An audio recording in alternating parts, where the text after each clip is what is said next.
In today's video, I'm going to teach you how to add users in BigCommerce. By the end, you'll know how to invite a team member, choose the right permissions, and manage access safely and efficiently. Start by signing into your store's admin area. Use your regular login credentials, and make sure you're using an account with permission to manage users. Once you're in the dashboard, look to the left sidebar and open Settings. Scroll down to find Account, then select Users. Depending on your version, this might appear as users or user accounts, but both take you to the same place.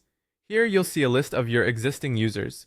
To add someone new, click the Create a User Account button, usually found in the top right. You'll be prompted to enter the person's full name and email address. You can also add a phone number or notes if you want to capture context about their role.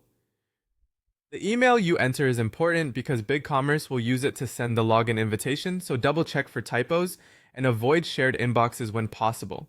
Next, assign permissions. Start with a role that fits their responsibilities. Store owner has full control, admin has broad access, and roles like sales manager, sales staff, and customer service offer more focused access.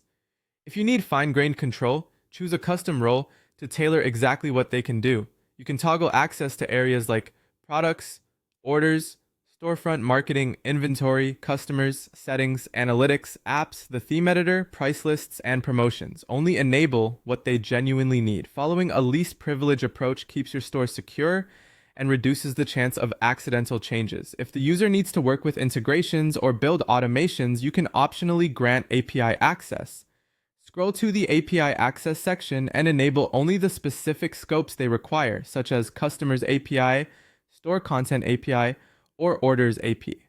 This is typically reserved for developers or technical partners, so skip it if it's not relevant. When everything looks good, click Save at the bottom right. BigCommerce will automatically send the new user an email invitation. They'll use the link in that message to set their password and log in for the first time. If they don't see it, have them check spam or other filtered folders.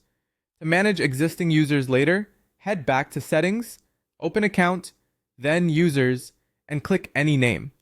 From there, you can update permissions, change their role, deactivate the account temporarily, or delete it if they no longer need access.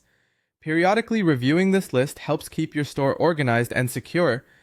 That's it. Simple, clear, and safe user management in BigCommerce.